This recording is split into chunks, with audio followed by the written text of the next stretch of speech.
Welcome everyone to the episode of my podcast. Hello, if you are watching on the YouTube. As always, my regular listeners know I'm delighted to have people on my podcast. Today is no different. I have the brilliant Kerry Cunningham from Sixth Sense, where their strapline is "Know Everything, Do Anything." And Kerry's headline reads as thus: for every complex problem, there is an answer that is clear, simple, and wrong. Some guy who doesn't deserve credit for a spot-on idea. Maybe we'll get into that. And then I'll go a little bit further down into your about section, which reads: I rarely accept things in the business world as they are. I tend to see things as they should be and then get to work figuring stuff out. Kind of feel like you and I cut from a bit of the same cloth, Kerry, in terms of how our brain works. So the title of today's show is "What is the intent of intent data?" But before we get into that, Kerry, as always, I start things off with kind of who, what, why, when, where, I guess. And let's see where this takes us. Sure, yeah. Where should I start? Wherever you want to start, Kerry. Your story, and then we can get into it. Generally, I take a pretty antagonistic approach to the way things are done in general, and especially in B2B. I think I've spent my whole career in B2B. I started back in the mid 90s, and most of the kind of general run of how things have gone, I think, has not been very well thought through. A lot of the processes and the ways that B2B has operated, particularly in the demand gen sales area, has been a product of the kind of default practices. Salesforce came along, and so now we're going to have leads. I grew up in B2B at a time when there weren't any inbound leads, where you did outbound prospecting, and that was that. Where at that time, if you think about it, everything was account based. There were no leads, and if you had a prospect was always an account, not an individual person.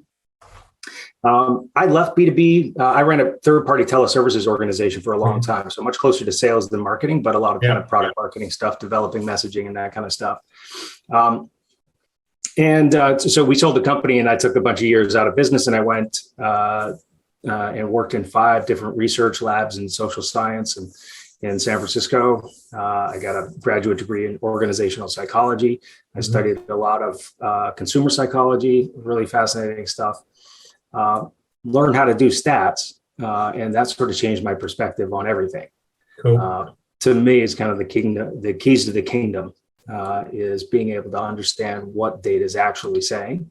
And for the person who's naturally skeptical like me, actually being able to see what the data is saying or not saying was, to me, it was like the happiest day of my life when I ran my first regression. That was pretty exciting stuff. And then I came back to business and spent about 8 years at Sears Decisions, and then Forrester after that acquisition. That was really good stuff. Developed a demand unit waterfall. So my buddy Terry Flaherty and I looked at the existing Sears Decisions waterfall, which was the industry standard, and said, this is kind of a piece of crap, and doesn't really make a lot of sense. And there's no way that we could, after looking at dozens and hundreds of demand operations, just realizing that the reason that we can't help people improve very much is because it's not a thing that can improve. Lead-based demand gen and marketing, the best you can be at it is just awful. Which is the vast majority of B2B organizations have a conversion from lead to revenue of something, under 1%. So where else in your operation would you think a 99% failure rate was cool? You should just go with that. Or where you think getting from a 99 to 98% failure rate was good progress. But that's what we saw for years. And so it finally dawned on us that we're looking at it the wrong way. And when we started looking at it the different way, that's when things started to get really fun and interesting. I'm very happy to talk about that because intent data is a big piece of that puzzle.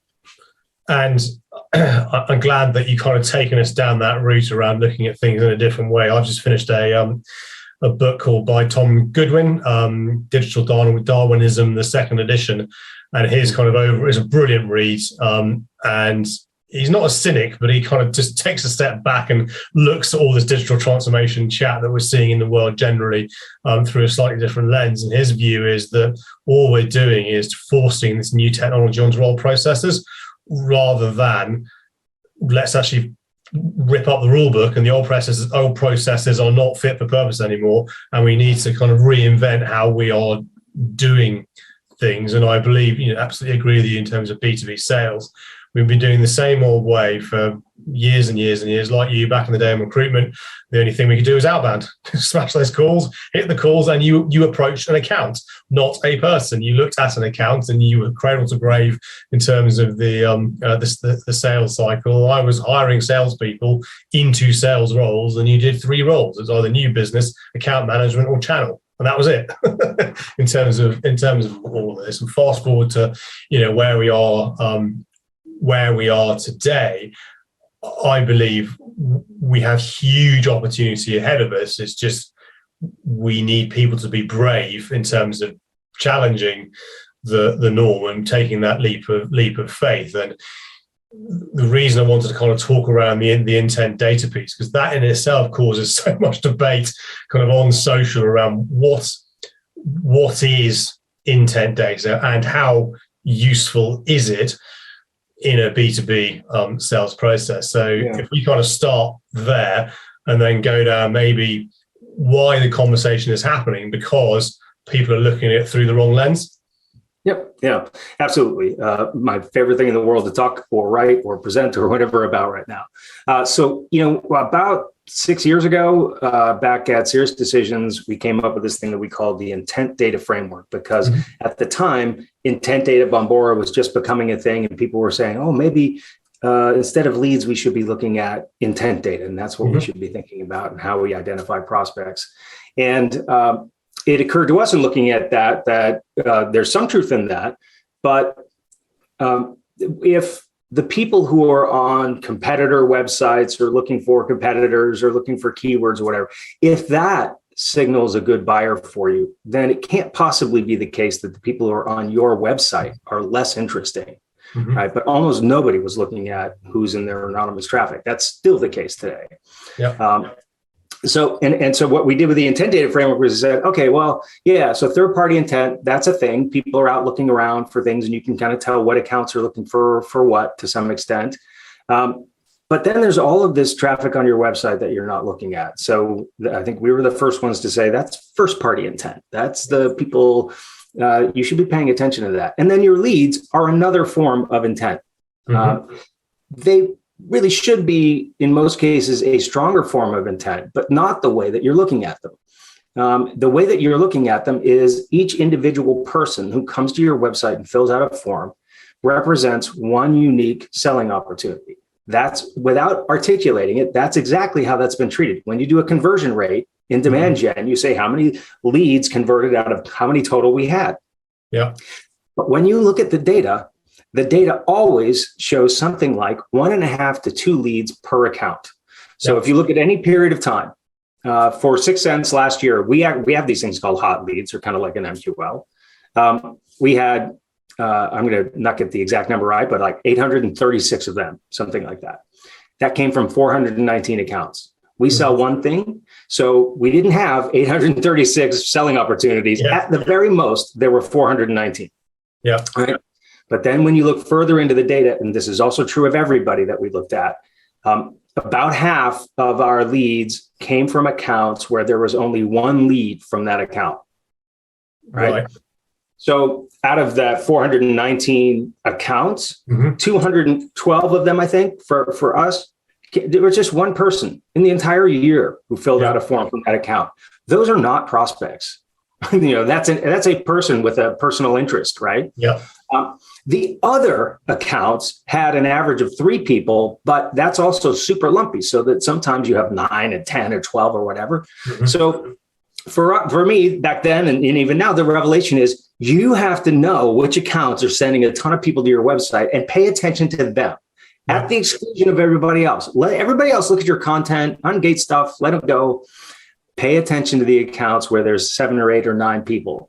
And those 7 or 8 or 9 people could be anonymous. They could be people who filled out forms. Who cares? If an account is sending a bunch of people to your website, then you should be paying attention to that. And you should prioritize those for your BDR, SDR teams and your sales reps. That's, and the minute you explain that to folks, they're like, oh, well, yeah, okay, duh, right?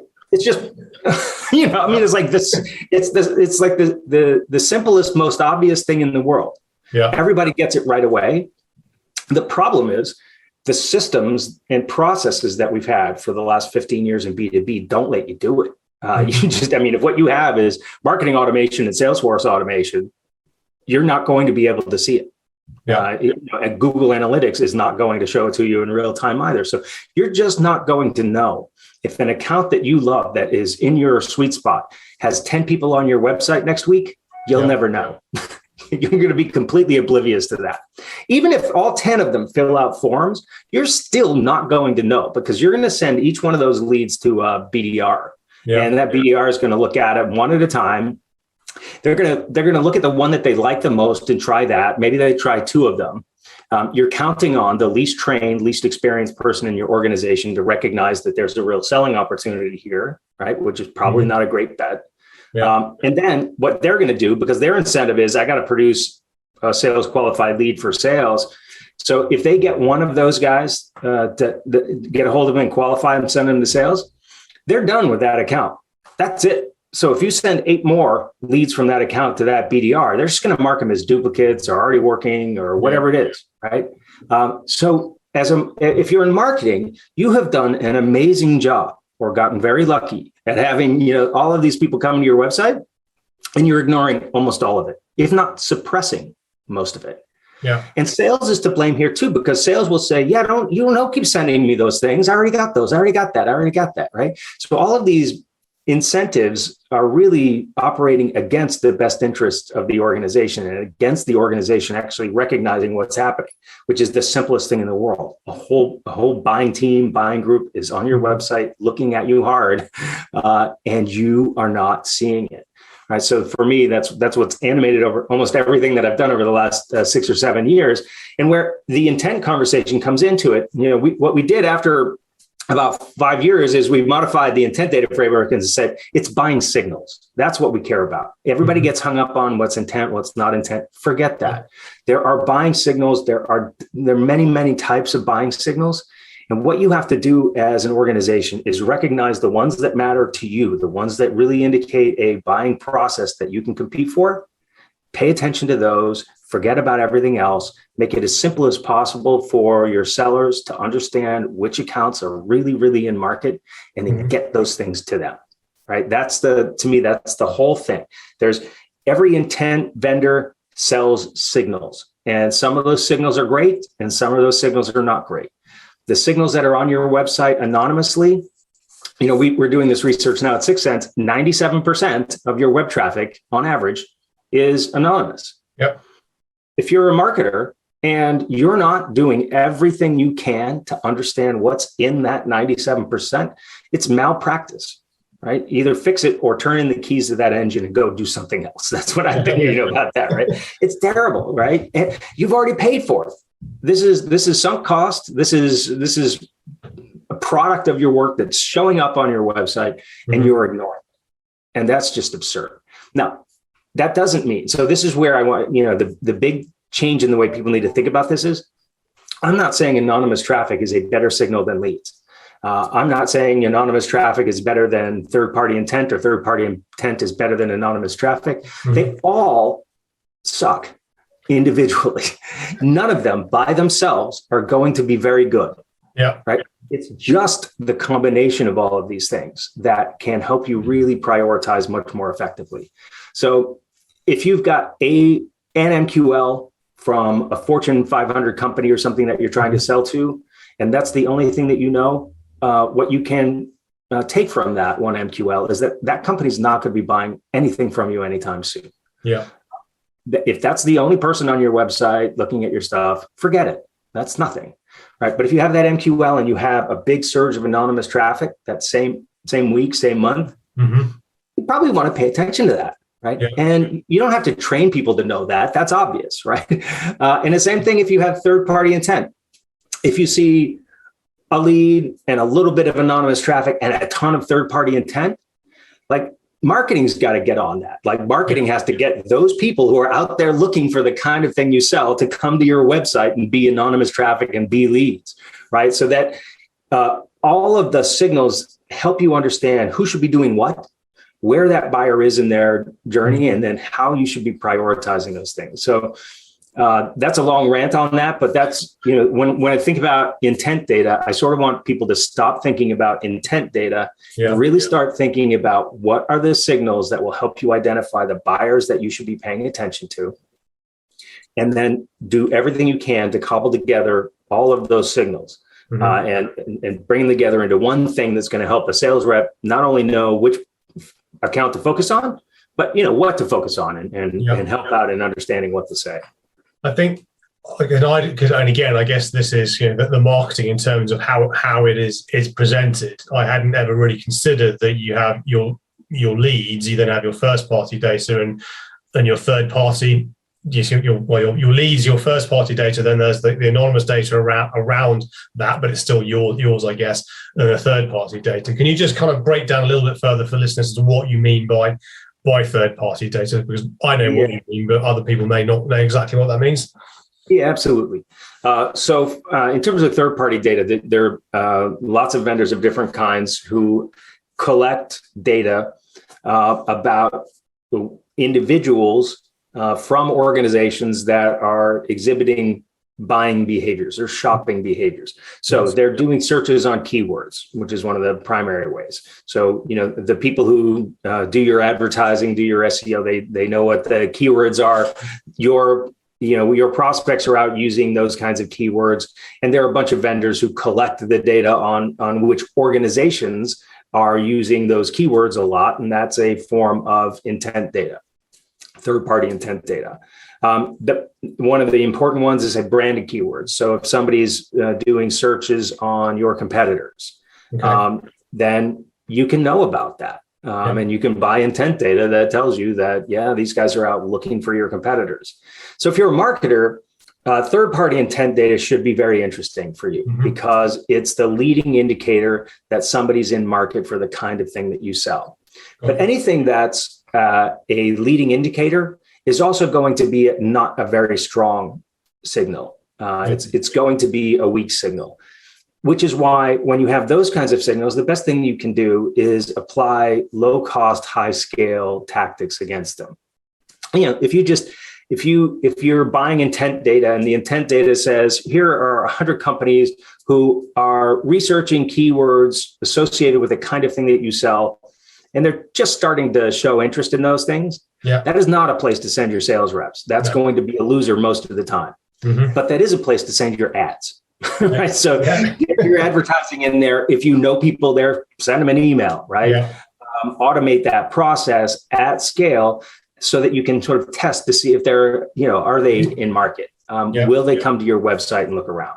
Right. But I think the big mistake with intent data early on, that kind of intent data, was saying, we see these guys are in market. Let's give that to sales. And that just doesn't work most of the time. Now, if you've got a sales team that is accustomed to and good at cold calling, then that's a better set of accounts to cold call into than a set of accounts where you don't know anything. Right? So if you look at priorities of things to do, you would say, okay, well, we're not getting them to our website. We have a set of accounts that we care about. Some of those accounts appear to be looking around at competitors or other. Okay, that's better than just a random approach to a random account. But it's not that much better. Right. So it's a little bit better. But the way things get sold, of course, in the beginning is, this is so much better. It's not even cold calling. It sure is. It's definitely cold calling, and it's not that much better. And so you definitely, what we really want is for marketing to be operating against those third-party signals that are weaker signals of who's in market and who's going to respond to you. But, so if you're a brand that's you're relatively new or small in your space, then third-party intent is going to be very important because your prospects may not be finding you early in their buying journey. right? Yeah. So they're an early warning system. These folks are not going to come to your website right away. They don't know who you are. So now you can use this third-party intent signal to help you understand. Another really good source of the third-party intent, and one of the better ones, is in software anyways, the product review sites. The GT crowd and that kind of stuff. Yeah, exactly right. Because that's one of the, they do a really good job of getting found, and they have a lot of people coming to their sites to look at, just for software kinds of stuff. But there are resources like that across a variety of industries. So, that's another kind of source of third-party data that says these guys are probably in market, or they might be in market. So again, send the high scale, low cost tactics at them to get them to try to come engage. Really only when they come engage and you really know that they're not only in market, but they might be receptive to you. Yeah. That's when it becomes a much better play for SDRs and sales to start getting involved. Ideally, every organization would be holding back prospects and not giving them to sales until you absolutely knew that these guys were in market, right? Yeah. They're absolutely going to buy, and we know that, and we can keep our sales reps and everybody busy just with that stuff. Yeah. Now, that's a fantasy. That's not what happens for anybody. But ideally, that would be optimal, right? Everything else you do is less than optimal. So the idea, I think, is to figure out, okay, well, if the optimal thing is people are out looking around and we can see that they come to our website a lot and we can see that they fill out some forms, we have good names. Now we hand that to the SDRs and they qualify it. And then that's kind of optimal. And that would be for most organizations, the lowest cost of sale approach. Then instead of saying we're going to do that, and then if we don't have enough of that, we'll just have our sales reps cold call. Sales reps cold calling is probably the least optimal. All right. Yeah. So you've got the most optimal, the least optimal. There's all kinds of stuff in between. And that's where all of these signals come into play. So you can say, well, okay, we don't have leads from this account, but we know that there's a bunch of people on our website anonymously. There's third-party intent. Mm-hmm. It is a pretty good bet there's something happening there, but you're going to have to work hard to get in there, find the right people and all of that. Right. That's better than a pure cold call on an unknown account. Right. People. I mean, I'm totally on board with everything you're saying. I think it's just fascinating in terms of hearing it being broken down into its component parts versus, I guess, what you see in terms of the shiny marketing and what can be done.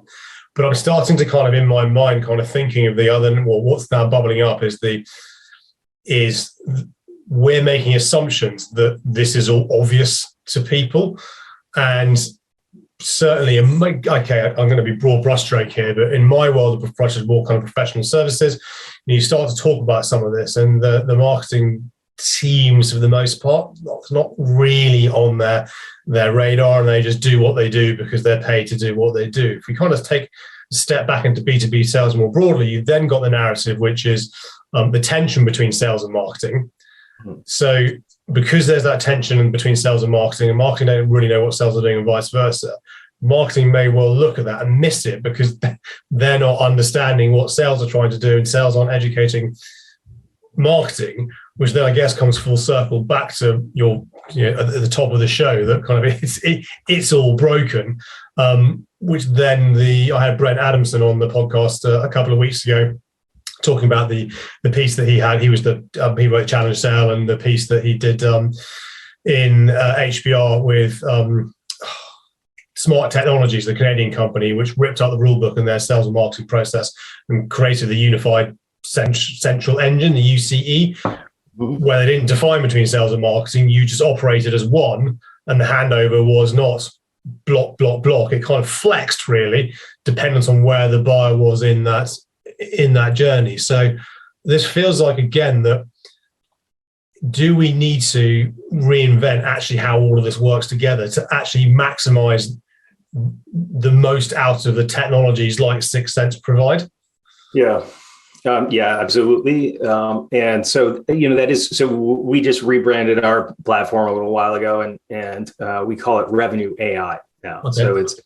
So I was one of the two people who were on stage presenting Serious Decisions revenue operations model a few years ago, which is the same thing. This whole idea of revenue operations, really the same idea that we have to have a unified revenue production machine. Yeah. They don't have to be in the same organization or report to the same people, but they damn sure have to use the same data and have processes that are perfectly compatible and interlocked, right? And that's, so that's the most important thing. I think the RevOps kind of movement, if you will, get a little bit off, because I think what it really meant for a lot of folks is let's have marketing report to sales. That could be right or not, depending upon the organization. But the most important thing, I think, is marketing has to understand your job is to produce opportunities that sales can close. There is not another, there's not some other purpose in B2B for marketing. And brand is part of it. It's a huge part of it. All of the things that marketing does are very important. And I think, one of the things that I would really like marketers to understand is that, and I think, there's a growing understanding of this, but to the extent that you can make yourself absolutely indispensable to sales because you're producing great opportunities, your budgets and prestige in the organization will grow, right? Yeah. But if you're not producing opportunities that sales can convert and turn into revenue, it's going to be very difficult to maintain budgets, and the relationship with sales is not going to be good. Yeah. I think it's that simple.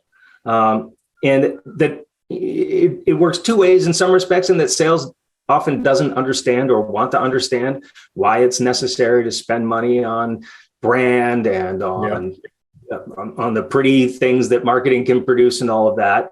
Like what I talked about earlier with third-party intent, and if people aren't coming to your website, well, the cost of sale will go way up if people don't know your brand and don't like it. It's just going to be much harder for you they're not going to answer your calls or respond to your emails. But if your brand is out there, like our CMO has done an amazing job of just getting our brand everywhere. I think people generally think we're like 10 times the size we are, because our brand is everywhere in our space and people know it and they like it. And so when our sales reps and BDRs call, they have a much better chance of reaching people and getting a positive response. Now, those are not the direct effects that sales often needs to feel, because sales has a quarter to make and all of that. Yeah. But those things are really necessary. So there's education to be done on both sides. Sales has got to understand this other stuff that seems kind of fluffy, and people's feet don't seem to be held to the same temperature fire sometimes. All of that stuff's necessary. So yes, we have to have a unified organization that's built around producing opportunities that sales can convert, not some other thing. Like everything else is in support of that. There isn't, we're doing brand because brand is great and fun. No, we're doing brand because people will know us, like us, come to our website the minute they think they have the problem we solve, and then they'll pick up the phone when our sales rep calls, right? That's why you have all of that stuff. And when people forget that is, I think, when, we get problems. Mm-hmm. On the other side, the education for sales is all that stuff's really necessary if you're going to compete effectively. Your blood, sweat, and tears as a sales rep is not going to produce nearly as much if your marketing's not effective. And that doesn't necessarily always mean that what marketing does produces a lead for you or a prospect tomorrow. It means that next quarter, our ability to reach people is much better than it was last quarter, because we did some amazing things that caused everybody to know who we are and to like us. I'm in agreement with you, because if I again reflect back on my days 20 years ago in recruitment, actually marketing was the brand, so that when you call someone that actually heard of the company you were calling from, like, I've heard of that company, well, I'll give you an extra 30 seconds to do your pitch, versus kind of this kind of strange tension we're finding ourselves now in terms of kind of the whole social selling kind of piece and debate is an interesting one around, should SDRs and AEs have a personal brand? How does that interact with marketing? What is it in this day and age? But it's also just kind of picking up on your point around, actually the ideal world is you have your sales teams focusing purely on, you hold back the leads until based on all we've talked about, these are the ones that you go to. But that is completely in tension with that, in tension with how everybody is KPI'd, how managers are KPI'd in terms of, I need more volume, I need more on the top, because if I do more of this, I'm ticking kind of boxes. So how are you seeing organizations that are adopting, your technology and your insights kind of grapple with that to make sure they're getting the best out of what it is that you're providing them? Yeah, you're hitting on a very, very important, very difficult area, because one, you're asking right now to change the existing culture that exists around how revenue is produced. It's not just the process stuff, and and the culture has always been for sales. It's just give me more, give me better, and I'll get it done. That is not the answer. I mean, better is the answer. More would be nice, but we can today. So I'll use an example. I think that from my evolution over the last couple of years. Yep. I ran a third-party teleservices organization for a long time. We ramped from 15 to 500 or so reps by the time we finished, all B2B. And by the time we were, 2 or 3 years from the end, we were incredibly process-driven and tight. Like we didn't allow reps to make a decision about who to call or when or how much. Everything was governed very tightly. Why? Because we have no idea which prospect or which account is going to buy. And we don't want the reps guessing either. So if you don't have any idea, you got 100 accounts. These are the 100 accounts we're going after. We need to apply the exact same level of effort to every one of them until we get some sort of signal that, okay, this is one where we invest more.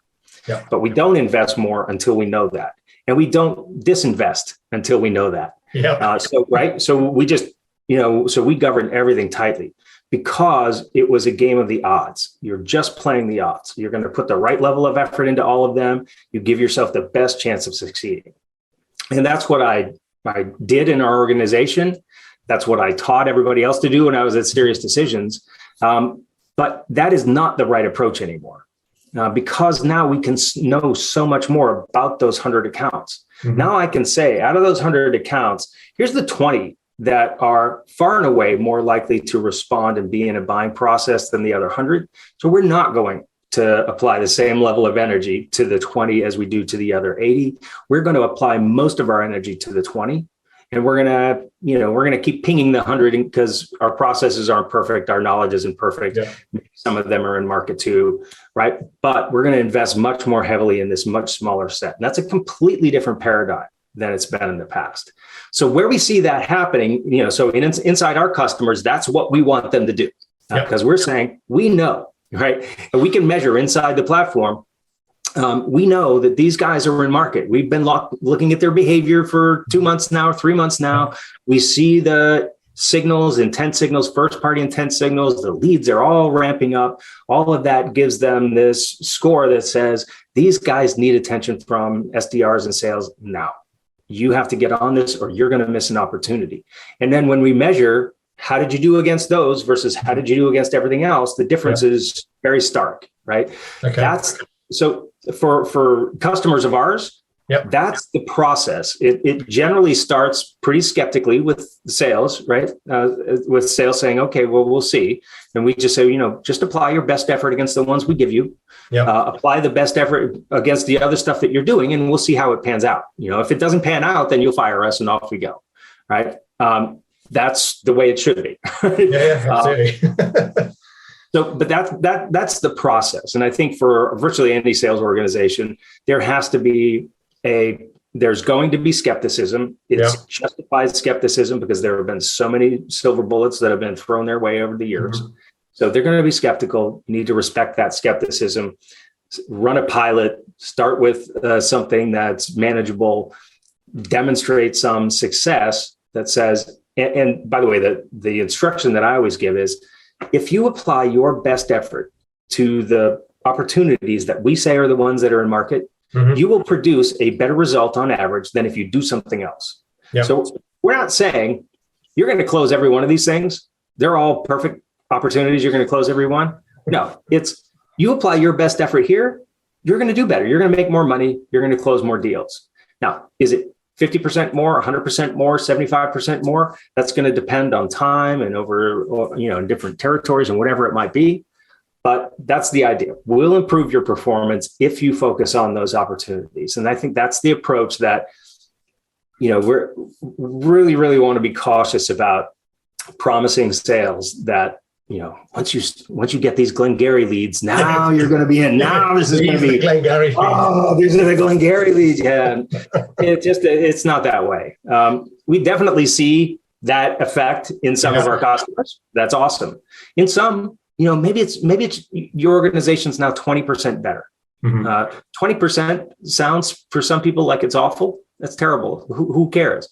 No, 20%. Yeah, I think most organizations, especially in the economy, when the headwinds we're facing, all of us are facing now, I think anybody would take 20%. And as you're talking, it reminds me of a quote from Fallon Patami, who set up Node back in 2015, 2016. She recently sold to, I think, Sugar CRM, and now she's doing some podcasty thingy with Mark Cuban.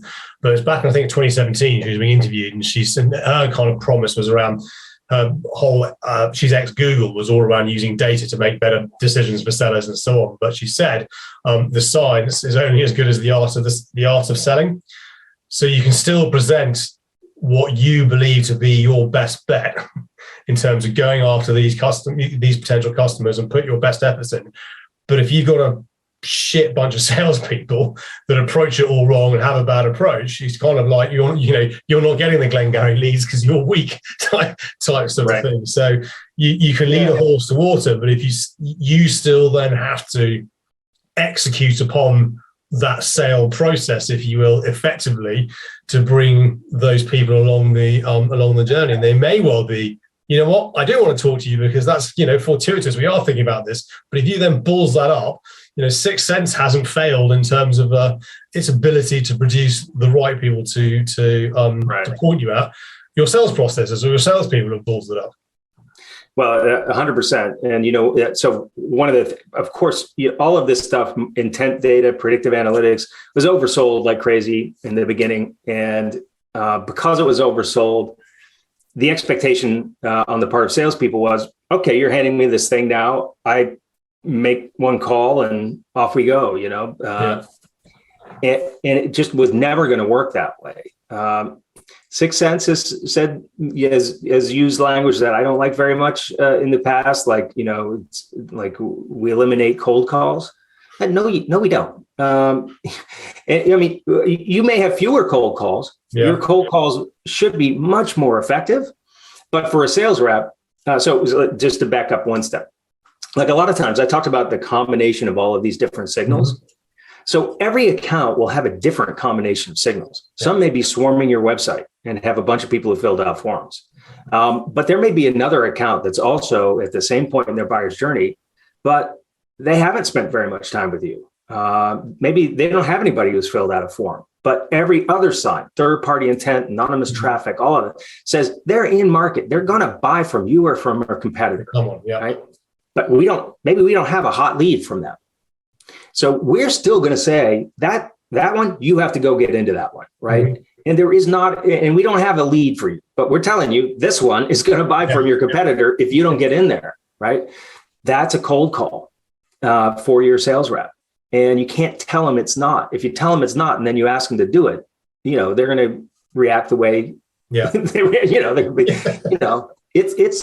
a cold call. It requires a level of effort that's different from picking up the phone when somebody calls or calling somebody back.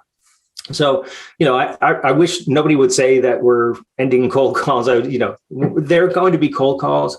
You're going to be much better prepared. Your hit rate on them is going to be so much higher than it was before because you know so much about them and we know they're in market. But you still got to make it happen.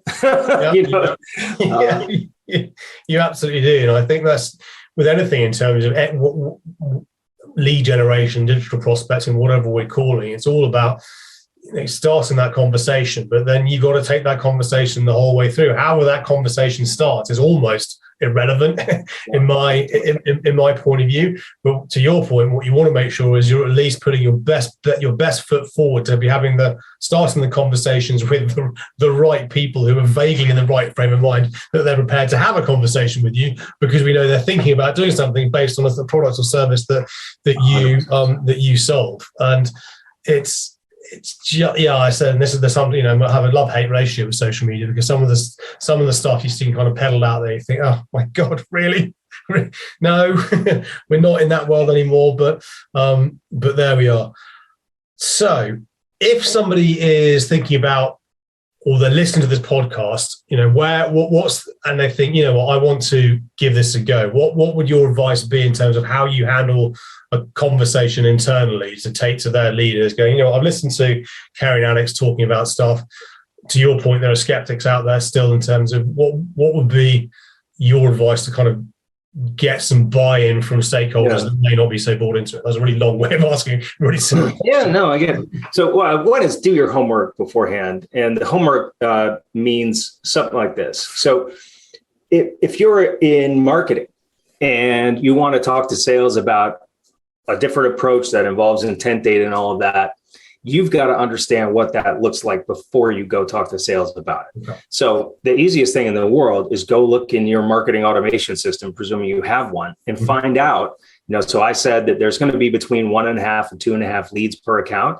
Go find out what that looks like, right? That's the first thing that you have to understand. And as a marketer, you need to have that revelation, right?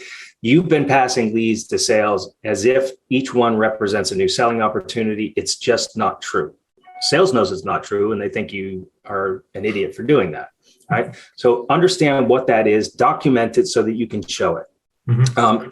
If you can, another thing that you can do is say, of all of the opportunities that sales worked last quarter, what did the leads look like in your system for the prior 2 quarters? How many different individuals from that account came to your website in the prior couple of quarters? What you'll almost always see is that the opportunities that ended up happening, just like the accounts that became opportunities, had a bunch more people on your website than other accounts, right? So what we're saying is we want to make sure that we notice that in advance going forward. Like if 2 months before an opportunity, before you get a stage 1 opportunity, you get 3 or 4 people from an account on average looking at you, what you're telling sales now is we haven't been able to notice that in the past. We now want to be able to notice that so that we can focus our efforts on that and ensure that we get the right people coming to the website, ensure that you as the sales rep know about it and know that it's coming. Most of the time, the accounts that have opportunities will only have one person, you know, at most who's come through marketing attached to that. And so what marketing needs to explain is, look, we could have probably told you about 2 or 3 other people from that buying committee. They're in our data. They were back here looking at our stuff. As you're talking, I'm like, this is so flippant obvious when you kind of hear it kind of laid out in very simple terms that even you know, a mere mortal like me can understand. It's like, it's effing obvious. Go back through your pipeline, go back through your closed won deals and actually understand what was happening before you got to the conversation. But yeah. And then if you are thinking about working with us or one of our competitors, have us do the same thing with your anonymous traffic and with third-party intent. Historically, look at it. What did it look like for those accounts prior to the time? We can tell you, and then you can say, okay, well, here we can find patterns that will show us which accounts we need to focus on and which accounts you need to focus on in sales now and which ones we'll keep focusing on in marketing until they're ready for you to work them. And we can get much closer to providing you the ones that you really should be working and filtering out the ones that you shouldn't. The other thing is, don't try to tell sales that you're just going to we want to do a hard cut. Now, from now on, the only thing you're ever going to work is the perfect, beautiful stuff from us. Yeah. It's not going to work that way for one to begin with. And sales, it's just going to make them very nervous. So, you know, I hate MQLs. I think it's one of the worst things that's ever happened to B2B, this idea of lead scoring, whatever, terrible. But if you have MQLs in place, don't take them out and rip them apart and do something else right away. Run them in parallel. But every time you send an MQL to a sales rep, do a report that shows how many people from that organization have been on your website and give them those people, right? Show sales what else is happening to give them that backup. If you put us in, then we'll just do that for you. You'll automatically get that. But those things you can do right away. The other thing I would say, and this is a non-Sixth Sense, non-technology process for sure, but just every month, every marketing organization, maybe every 2 weeks even, should do a report that just bundles the people who filled out forms by account, and then send those to the teams that own those accounts. So I'm literally going to be when this podcast is recorded. That's the one thing I'm going to do now to marketing. Going, right, run me this report or give me all the data, and I'll flipping well do it, because I see what goes into CRM. Right, it's just a list of people that have filled out forms. I mean, I haven't thought about. I'm thinking again, I'm a moron. Why should I not aggregate all these in terms of by organisation, even though they're different business units? But it doesn't. At least it gives you some insight in terms of one person versus 15. 15 people from this company signed something. Maybe we should go and sniff around that a little bit further. Thank you so much for giving actionable insight to my listeners. I think it's always brilliant when my guests do that.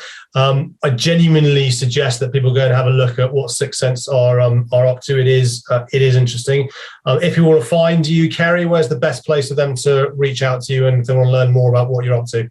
Yeah, so you can find me on LinkedIn, and there's a page on the Sixth Sense domain called The Science of B2B. So I've started my own podcast. Mm-hmm. I'm mostly just doing little thought experiments, some of the things that we've talked about today, and telling some stories. So you can come find that. We're just kind of getting going with that. And then I'm all over the place. They're writing things all over the place on our blog on LinkedIn. Awesome. Everywhere that they'll let me say these words. I'll let you loose. I'll put the links. I haven't got this YouTube bit right, I think, almost. I'll put the links down there for those watching on YouTube to all that. If you're listening to this and you do contact Kerry, please mention the podcast, that this is how you've got to. Maybe we'll do one around dark social. That's a whole different topic of conversation. But Kerry, it's been an absolute pleasure to have you on. Thank you so much for affording me and my audience your time and insight. I've really enjoyed it. My pleasure. Great talking with you. And for my regular listeners, if you want to be on this podcast, you know what to do. If you want to recommend people to be on this podcast, you know what to do. But wherever you are in the world, I hope you enjoy this one. Subscribe, follow, do all the usual social media, smash like buttons, etc. But enjoy the rest of your day. Thanks all for listening.